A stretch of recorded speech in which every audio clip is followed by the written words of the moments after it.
Hey guys, welcome back. मेरा नाम प्रशांत भारद्वाज। आज हम क्लास 12th का फर्स्ट चैप्टर सॉलिड स्टेट्स पढ़ रहे हैं।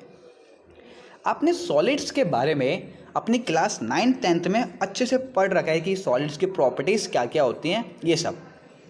बट आपको जो क्लास 12th में पढ़ना है, आपको पढ़ना ये है कि सॉलिड्स के कुछ टाइप्स होते हैं और उन टाइप्स के भी कुछ सब टाइप्स होते हैं। यूनिट सेल, क्रिस्टलाइटिस, ये सब क्या होता है, ये सब हमें पढ़ना है क्लास 12th में। तो स्टार्ट करते हैं। सबसे फर्स्ट हम थोड़ा सॉलिड्स के बारे में बेसिक इन्फॉर्मेशन ले लेते हैं, क्योंकि हमने अभी पढ़ा है तो मतलब 10th क्लास 9th क्लास में पढ़ा है, याद रहता है, किसी किसी को नहीं रहता तो एक बार रिवाइज कर लेते हैं कि सॉलिड्स क्या होते हैं। तो सॉलिड्स क्या होते हैं सॉलिड्स मेरे केमिकल सब्सटेंस होते हैं जिनकी प्रॉपर्टीज़ क्या होती है कि इसका वॉल्यूम और इसकी शेप कैसी होगी, डेफिनाइट होगी। सॉलिड्स को हम रिजिड्स बोलते हैं। अच्छा, सॉलिड्स को हम रिजिड्स क्यों बोलते हैं? क्योंकि रिजिड्स मतलब क्या होता है, पहले तो ये समझो कि रिजिड्स मतलब होता है वो सब्सटेंस जिसकी शेप चेंज नहीं होती, उस सब्सटेंस को हम रिजिड्स बोलते हैं। अभी हमने पढ़ा है कि सॉलिड्स मेरे डेफिनाइट शेप होती है। सॉलिड्स की कैसी शेप होती है? डेफिनाइट शेप होती है, मतलब उसकी शेप चेंज नहीं होती। अब शेप चेंज नहीं होती तो हम सॉलिड्स को रिजिड्स बोल सकते हैं, तो इसलिए हम सॉलिड्स को रिजिड बोलते हैं। ओके, अगला पॉइंट है कि इसकी डेंसिटी कैसी होती है? हाई होती है। और कंप्रेसिबिलिटी क्या होती है? लो होती है ना। ये सब हमने पढ़ रखा है अपनी क्लास 9th-10th में, अच्छे से पढ़ा हुआ है कि जो सॉलिड्स के कंस्टिट्यूएंट पार्टिकल्स होते हैं वो बहुत ज़्यादा पास होते हैं, जिसकी वजह से उन पार्टिकल्स के बीच की फोर्स ऑफ अट्रैक्शन बहुत ज़्यादा हाई हो जाती है और उन पार्टिकल्स के बीच का डिस्टेंस बहुत ज़्यादा कम हो जाता है। ये सब हमने पढ़ा हुआ है ना। अब हम क्लास 12th में एंट्री मार लेते हैं, है ना। बहुत रिवाइज कर ली 10th, अब पढ़ते हैं 12th के बेसिस पर। 12th में आ गए, बड़े हो गए हैं ना। चलो पढ़ते हैं टाइप्स ऑफ सॉलिड्स। सॉलिड्स के टाइप्स। सॉलिड्स मेरे दो तरह का होता है, एक होता है क्रिस्टलाइन सॉलिड, एक होता है एमरफस सॉलिड। ये बड़ा इंपॉर्टेंट टॉपिक है, क्रिस्टलाइन सॉलिड्स, एमरफस सॉलिड्स, क्योंकि इसमें से आता है क्वेश्चन। 3 मार्क्स का क्वेश्चन पूछ लेता है, 1 मार्क्स का क्वेश्चन इसमें से पूछ लिया जाता है। ओके, और कन्फ्यूज़न जो होती है इसमें वो सिर्फ एक पॉइंट में होती है, वो होता है मेरा आइसोट्रॉपिक, एनाइसोट्रॉपिक। ये करता है कन्फ्यूज़न कि आइसोट्रॉपिक कौन से होते हैं, एनाइसोट्रॉपिक कौन से होते हैं। जिस बच्चे ने अच्छे से पढ़ा है वो तो कर देगा, बट वो भी कभी कभी गलती कर देता है, क्योंकि आप जब एग्ज़ाम दे रहे होते हो अपना बोर्ड का, उस टाइम पर होता है आप पर प्रेशर कि इतने सारे क्वेश्चन है, तो आप जल्दबाजी में कोई बच्चा क्या कर देता है कि एमरफस वाले में क्या सोचता है, बच्चे देखो थिंकिंग देखो क्या सोचते हैं कि एमरफस वाले में जो फर्स्ट वर्ड है वो है ए से। नाउ एन आइसोट्रॉपिक में फर्स्ट वर्ड है ए से, तो ये ए, तो भाई ये एमरफस वाला एन आइसोट्रॉपिक होगा। ऐसे ऐसे सोचते हैं बच्चे, बट आपको ऐसा नहीं करना। जैसे आपने अगर ऐसा सोचा, आपके गया हाफ मार्क्स। ओके, तो ऐसा नहीं सोचना आपको। चलो स्टार्ट करते हैं। सबसे फर्स्ट हम पढ़ते हैं क्रिस्टलाइन सॉलिड्स के बारे में। ओके, सबसे first point, these have definite and regular arrangement of the constituent particles in space.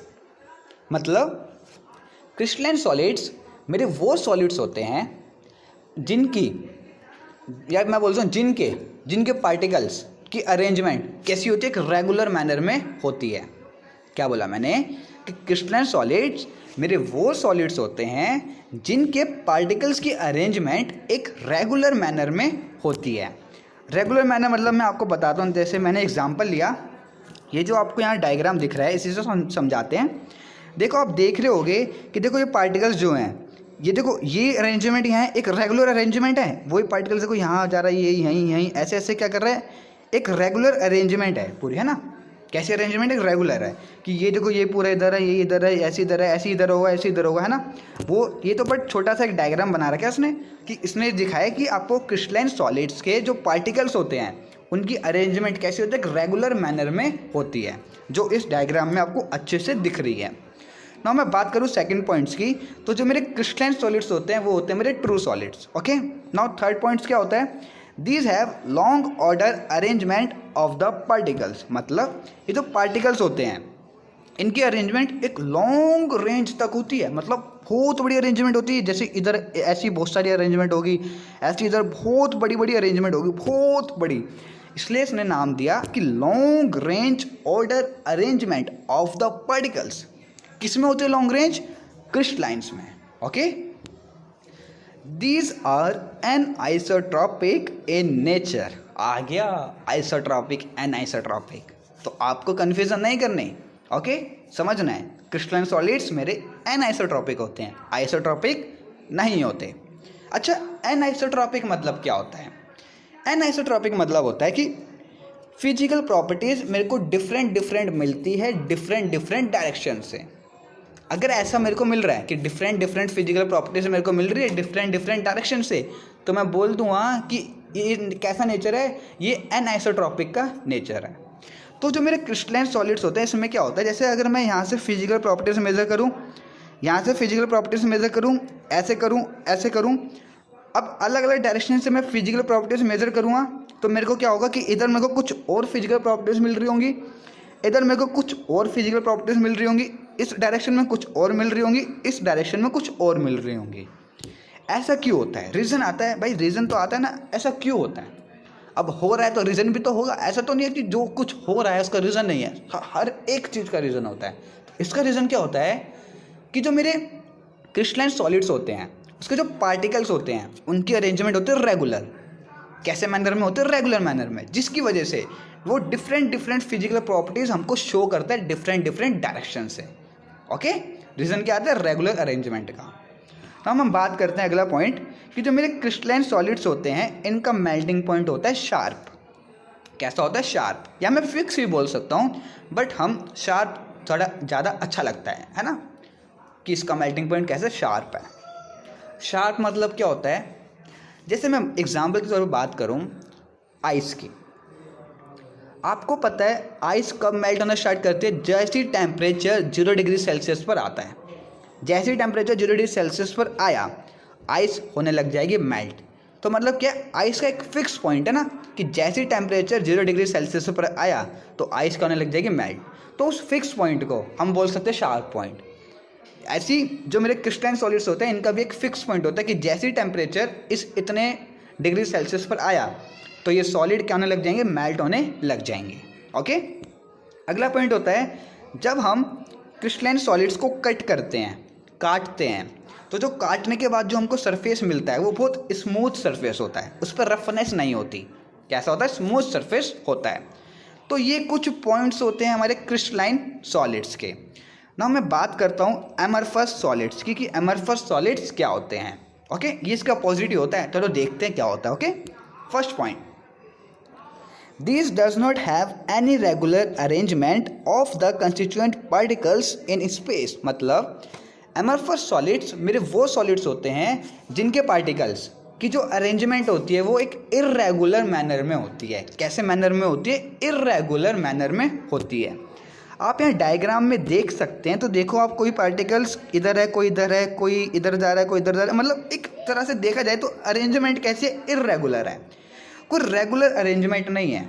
जैसे क्रिस्टलाइन में दिख रही थी, हाँ ये ऐसे ऐसे अलग अलग रिपीट हो रहे हैं, इसमें आपको दिख रहा है अच्छा ये रिपीट कहाँ हो रहा है बताओ, समझ ही नहीं आ रहा कहाँ रिपीट हो रहा है। मतलब इर्रेगुलर अरेंजमेंट होती है पार्टिकल्स की, किस में? एमरफस सॉलिड्स में।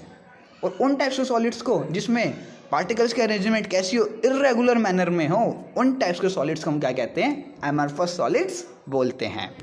सेकेंड पॉइंट्स, इनको हम जो मेरे एमरफस सॉलिड्स होते हैं इनको हम सुपर कोल्ड लिक्विड्स या सूडो सॉलिड्स बोलते हैं। These have short order arrangement of particles. मतलब ये जो इनके जो पार्टिकल्स की जो अरेंजमेंट होती है ये शॉर्ट रेंज तक होती है, लॉन्ग रेंज तक नहीं होती। जैसे क्रिस्टलाइन की कैसे होती है? लॉन्ग रेंज तक होती है ना, बट जो मेरे एमरफस होते हैं इनकी लॉन्ग रेंज तक नहीं होती, एक शॉर्ट रेंज होती है कि हाँ इर्रेगुलर ऐसे, मतलब वो शॉर्ट रेंज होती है पार्टिकल्स के अरेंजमेंट की। ओके, ना मैं बात करता हूँ इसके अगले पॉइंट्स की। वो होता है कि जो मेरे एमरफस सॉलिड्स होते हैं ये होते हैं मेरे आइसोट्रॉपिक। क्या होते हैं? आइसोट्रॉपिक। आइसोट्रॉपिक मतलब कि मेरे को physical properties different different directions में जैसे मैंने फिजिकल प्रॉपर्टीज मेजर करी डिफरेंट डायरेक्शन में, और मेरे को अलग अलग डायरेक्शन में फिजिकल प्रॉपर्टीज कैसी मिलती है, सेम मिलती है। कैसी मिलती है, सेम। डिफरेंस क्या है, सेम मिलती है फिजिकल प्रॉपर्टीज डिफरेंट डायरेक्शन में। एनआइसोट्रॉपिक होता है कि डिफरेंट डायरेक्शन में मेरे को फिजिकल प्रॉपर्टीज मिलती है डिफरेंट। रीज़न ये होता है, मेन डिफरेंस है ना, ये डिफरेंस होता है। अच्छा, रीज़न क्या है इसका? रीज़न है इसका ये कि जो मेरे मतलब जो मेरे एमरफस सॉलिड्स होते हैं, इसकी जो पार्टिकल्स की अरेंजमेंट होती है वो इर्रेगुलर मैनर में होती है। कैसे मैनर में होती है? इर्रेगुलर मैनर में होती है। ओके, अगले पॉइंट्स की बात करते हैं। तो they melt over a certain range of temperature, मतलब जो मेरे एमरफस सॉलिड्स होते हैं ये मेल्ट होते हैं over a range of temperature, मतलब एक रेंज होती है कि इतने डिग्री सेल्सियस से लेकर इतने डिग्री सेल्सियस के बीच में ये मेरे सॉलिड्स क्या होंगे, मेल्ट होंगे। जैसे मैं बात करूं कि मेरा कोई सॉलिड्स है वो 100 डिग्री सेल्सियस से लेकर 108 डिग्री सेल्सियस के बीच में मेल्ट होगा, मतलब एक रेंज है कि इतने डिग्री सेल्सियस से लेकर इतने डिग्री सेल्सियस के बीच ये मेल्ट होते हैं। ओके, कोई इनका फिक्स मेल्टिंग पॉइंट नहीं होता ना। मैं बात करूं जब हम इन्हें कट करते हैं, किनको, एमरफस सॉलिड्स को, तो जो मेरे को सरफेस मिलता है वो सरफेस कैसा होता है, रफनेस होती है, मतलब खुदरापन होता है उस पर। कैसापन होता है, खुदरापन। ओके, तो ये कुछ पॉइंट्स होते हैं हमारे एमरफस सॉलिड्स के। तो आई थिंक समझ आया होगा।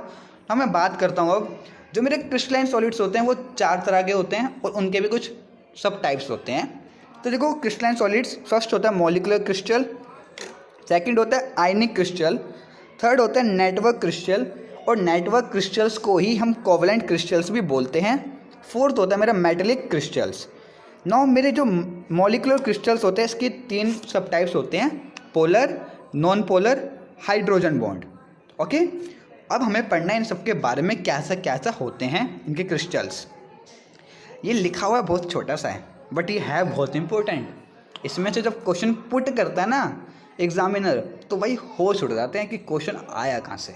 ओके, तो इसलिए थोड़ा सा दिमाग खोल कर इसको अच्छे से समझना। सबसे फर्स्ट मैं बात करता हूँ आयनिक क्रिस्टल्स की। आयनिक क्रिस्टल मतलब वो क्रिस्टल जो आयंस का बना हुआ है। आयंस आप सबको पता होगा अच्छे से, प्लस माइनस आयंस, है ना, प्लस माइनस आयंस होते हैं। तो वो क्रिस्टल जो आयन से मिलकर बनता है उस क्रिस्टल को हम क्या कहते हैं, आयनिक क्रिस्टल बोलते हैं। अब जो मेरे आयंस हैं, मतलब इंटरमोलिकुलर फोर्स, मतलब उन मॉलिक्यूल्स के बीच की फोर्स कैसी होगी आयनिक क्रिस्टल में, कैसी होती है? एक होती है डिस्पर्जन, एक होती है कोलम्बिक अट्रैक्शन। एक होते डिस्पर्जन, एक होते कोलम्बिक अट्रैक्शन। नो, प्रॉपर्टीज कैसी होती है? जो मेरे आयनिक क्रिस्टल होते हैं बहुत हार्ड।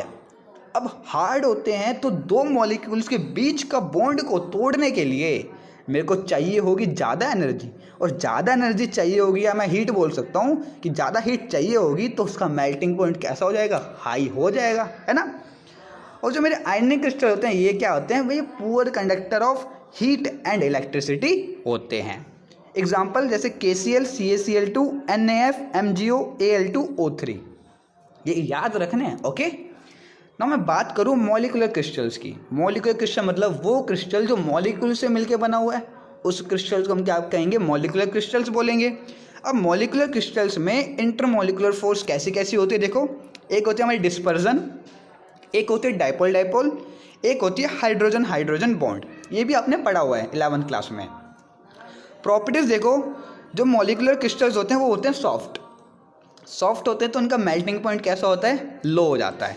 ओके, और ये भी poor conductor of heat and electricity होते हैं। एग्जाम्पल जैसे H2O, CH2, Kr और C6H12O6। मेरा एक क्वेश्चन और है, आप मेरे को बताओगे कि C6H12O6 का नाम क्या होता है। थोड़ा हिंट दे देता हूँ कि आप इसको अपनी रोज की लाइफ में देखते भी हो।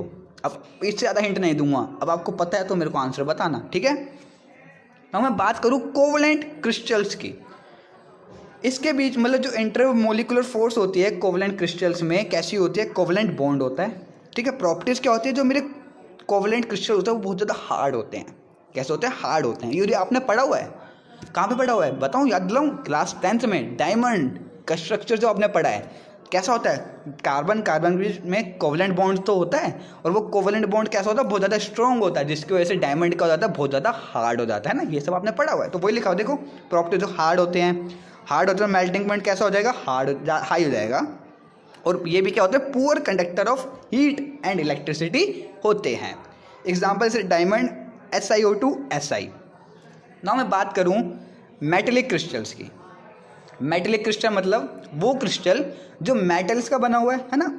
अब इंटरमोलिकुलर फोर्सेस क्या होती है मेटेलिक क्रिस्टल्स में, मेटेलिक बॉन्ड। प्रॉपर्टीज़ क्या होती है, मेल्टिंग पॉइंट कैसा होता है, हाई होता है, और ये good conductor of heat and electricity होते हैं। तो देखो इन तीनों में डिफरेंस क्या है। जो मेरे आयनिक मोलिकुलर कोवलेंट होते हैं ये तीनों पुअर कंडक्टर होते हैं, बट जो मेरा मेटेलिक होता है ये मेरा कैसा होता है, good conductor of heat and electricity होता है। तो ये देखो ऐसे तरह से आप याद कर सकते हो कि अच्छा ये तीन नहीं होते, ये होता है। अच्छा अब इन तीनों में कैसे आप डिफरेंस याद करोगे कि जो मेरा मॉलिक्यूलर होता है ये होता है सॉफ्ट, आयनिक और कोवलेंट होते हैं हार्ड। ओके, ऐसे तुम अपने दिमाग में बिठा सकते हो कि अच्छा ऐसे ऐसे, अच्छा ये टेबल था ऐसे ऐसे ऐसे। ओके, एग्जाम्पल क्या होते हैं मेटेलिक क्रिस्टल्स के, सोडियम, निकल, आयरन, एल्यूमिनियम, कॉपर, ये सब क्या होते हैं, एग्जाम्पल्स होते हैं। तो ये था आपका पार्ट 1 सॉलिड स्टेट्स का, जिसमें हमने सॉलिड्स के बारे में कुछ पढ़ा। ओके, नाउ इसके पार्ट 2 में हम unit cell, crystal lattice, types of unit cell, number of atoms per unit cell, ये सब पढ़ने वाले हैं, जो बहुत इंपॉर्टेंट मायने रखता है। तो मिलते हैं इसके पार्ट 2 में। और दोस्तों अगर आपको अच्छा लगा हो तो अपने दोस्तों के साथ शेयर करो, और चैनल को सब्सक्राइब करो, लाइक करो और शेयर करो। तो मिलते हैं इसके पार्ट 2 में। Good bye.